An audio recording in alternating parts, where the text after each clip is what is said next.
Well, Watson, anything you want to add here? This agency seems to be a peculiar enterprise, Watson. Do you think these so-called detectives detect anything besides their way to the nearest public house? Such sarcasm does not become you, Holmes. I'm sure there are a number of tasks which these gentlemen's particular skills are more than adequate. Do you have any ideas that will further our investigation, Watson? I'm sorry, Holmes. My investigation is as empty as my wallet. Guess Lestrade doesn't pay him very much. He should talk to the guys at Psych. They get paid a lot by Chief Vic. Alright. Let's talk to the busy receptionist and bother her busy day and tidying things up.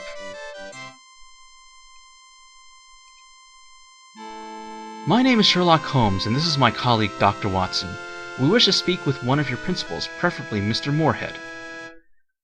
I'm Violet Granger, confidential assistant to... Oh, God. Mr. Moorehead, there's a Mr. Sherlock Holmes here to see you. Mr. Moorehead? Hello? Oh, he must have stepped out while I was on my tea break. Ah, yes, here's a note. Back in an hour or two. H.M. You can leave your card if you like.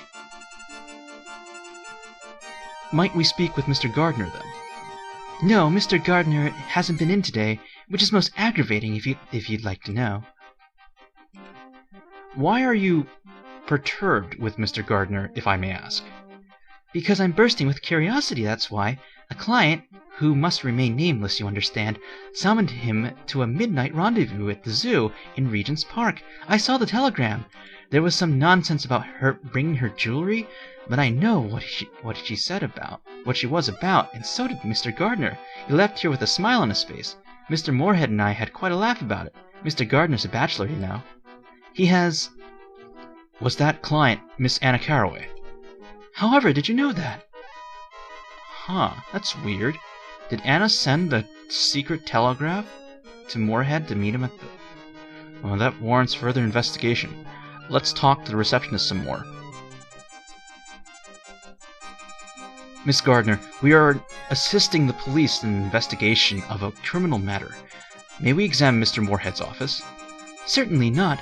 Even if I could give you my permission, you couldn't get in. Mr. Moorehead always locks the door when he leaves, and he said you couldn't break into that office with a hammer. Which sucks, because that's the only thing that we've got. A freaking mallet. Oh, man. Well. Let's, I guess we better take a look around over the other place now. Ah, yes, the zoo. Maybe Gardner's there. Let's see here. Huh. Is there usually police presence in the front of a zoo? He's just standing there in the middle of the front gate there. Oh well. Constable Nugent, your attention, please.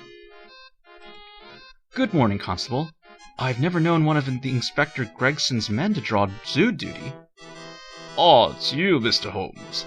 There's been a spot of trouble here, but we'll have it well in hand.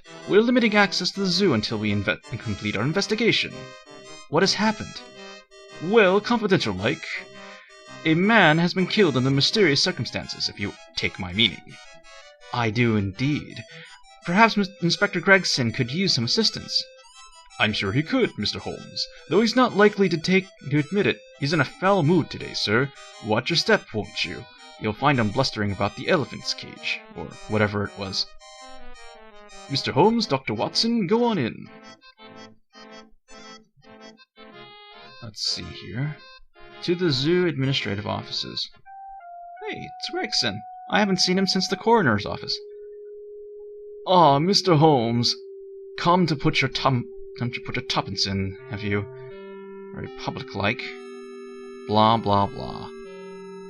Well. Let's see here.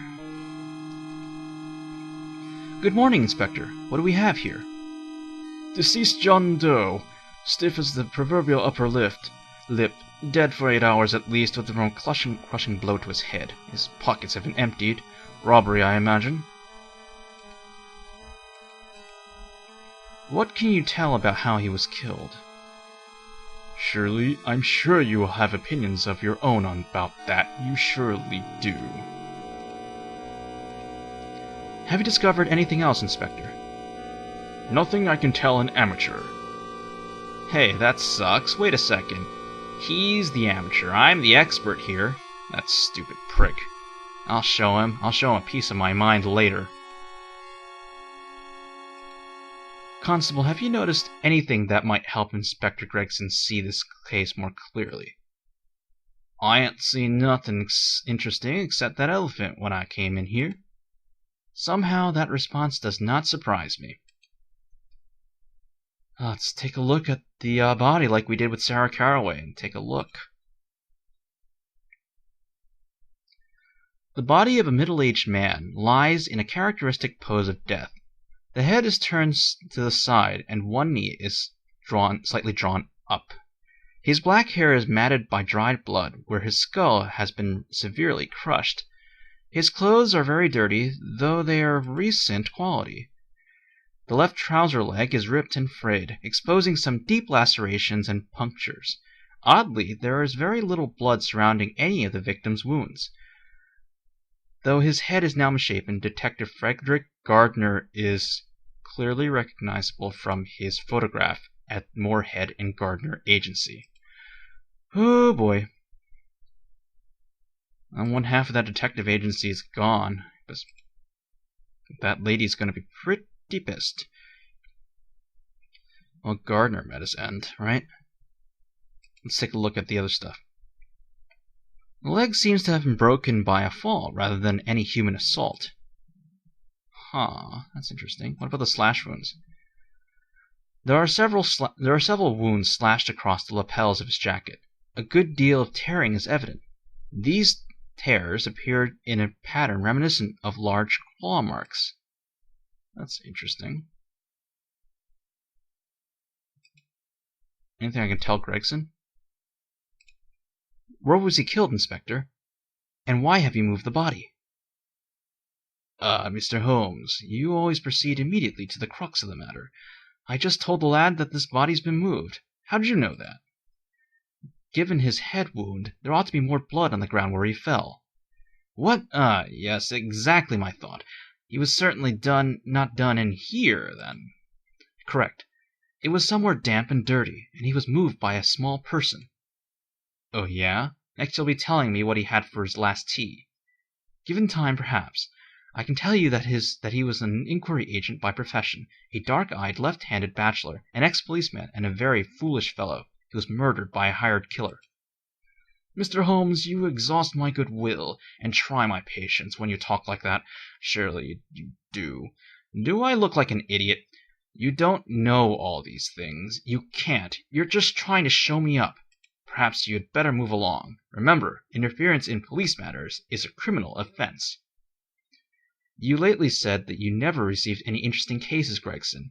I'm sure even you can see such a remark was at best premature. Too much pride is not a good thing, Inspector. Good day. It's not the first time Sherlock's been rejected like that. I refuse to believe that a crime conceived and executed in haste can leave no clue behind it, Watson. I agree, Holmes. I'm sure the zoo has more to teach us. Let us continue. By the way, how do you know that Gardner was moved by a small person? And why did you not tell Gregson who Gardner was?